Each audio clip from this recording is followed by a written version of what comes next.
Picture this New Year's Eve night. You are wrapping things up. The champagne has been popped and the ball has dropped. You look over, and on the side of the champagne box, your wife has written, "Wow, 2022, what a year." And yet we are still here and together, despite you hawking fake Andy Warhol paintings and facing criminal charges for that. Let's make 2023 the best one yet. We are the authors of our lives: courage, love, perseverance, compassion, joy, love, Anna. That's what Ana Walshe wrote for her husband, Brian Walshe, almost 1 year ago today. Shortly after that, her life was violently taken. Still no body found other than some parts here and there, which is not trying to be disturbing or disgusting, but that's the reality of where this case sits. And then we, of course, learned about his Google searches, and there's so many things that are in this case that make it look very damning, very open and shut. I know there's no quite such thing as an open and shut case, Neama Rahmani, but this one really seemed to almost be like it. So much so that his attorneys have just withdrawn from the case. Neema, are you surprised by this fact at all, considering this is the guy who had the Google search, and there's a lot of them, hacksaw best tool to dismember, hours after his Yeah, wife was dead? yeah, that has to be one of the lowlights of the case, Tony. But you're right. I mean, if there was an easy murder case, this is one. You got the motive. Obviously, he believes that she's having an affair. In fact, you got his mom even involved in hiring an investigator to track her down. And then, of course, his lies to law enforcement. The $450 in cleaning supplies. The bloody tools, the hacksaw, the internet search. I mean, there's just so much here, Tony, Yeah. for the prosecution. Now, obviously, I don't do defense work, and everyone's entitled to legal defense. But I always think to myself, man, how can one possibly defend a case like this? And maybe his attorney said, "Listen, this is not a defensible case. You got to plead." And maybe there was some sort of disagreement. Maybe he wasn't paying her. You never know what's going on behind the scenes. Obviously, people that commit murders, and I know they're just allegations here, they're probably not the easiest people to work with, right? Oftentimes, they blame others for their problems. So maybe you have, Mr. Walsh here blaming his lawyer, but he wouldn't be the first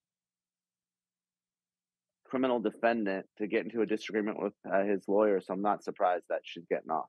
Yeah, irreconcilable differences is what was cited. I normally hear that, in a divorce case or something like that, not necessarily in this sort of a relationship. What might be the alluding to? Is it just like, look, dude, like there's nothing we can do to defend you, or could it be? Do you have issues typically with people who are capable of committing murder or have committed murder? Are they not the best with maybe keeping up with their bills as well? Yeah, sometimes it's money. It's oftentimes money. And look, a case that's going to go to trial like this is going to take quite some time and it's going to cost, easily well into the six figures. And frankly, he may not have it. Yeah. The other is, of course, is the legal strategy here. Even if you're a killer, you might want to plead, you might want to accept responsibility, try to put on some sort of mitigation. Just say, listen, like I lost it. My wife was having an affair. Try to get down from the premeditation. Even though obviously the search history is bad, you can say, listen, I panicked after the fact, and there's something that I shouldn't have done.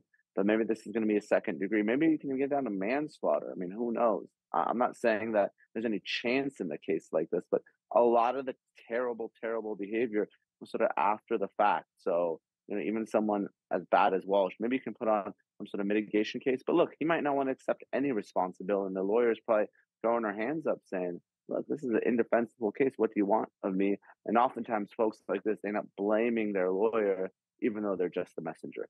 So, I mean, where does that put us now? I mean, obviously, he can hire his own defense if he wants to, but if there's nobody that wants to take this case or sign up, does that then just put him immediately to a public defender? I think so. I think that's where we're going to end up, and that's what his lawyer is asking for, either the public defender or someone on the panel there in the Commonwealth. But you know, look, that's what the public defenders. That's what they pay him the big bucks. They take the cases that the private defense attorneys don't want, or the defendants can't afford them. So I respect the public defenders, and then they got to take the hard cases, and this is going to be one of them.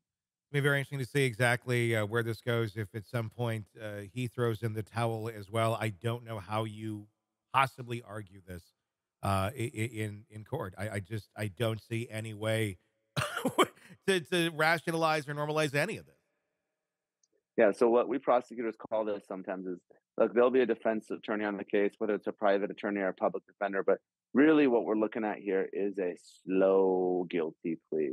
You know, the prosecution goes to the motion, defense puts on no defense or very little defense, and then the jurors come back pretty quickly with a guilty verdict and we move straight to sentencing. These are just sometimes defendants that can't sign those plea agreements, can't get up there and accept responsibility. So we got to just go through the motions here. It's almost they just go on the principle of I'm going to take my shot Yeah. at it, and Yeah. you're going to lose, but Yeah. they're just going to take their shot. Well, hey, it's Tony Brueski. If you like the podcast, be sure to like, subscribe, and press that bell so you don't miss any of our updates on the cases we're following for you right here at the Hidden Killers podcast from True Crime Today.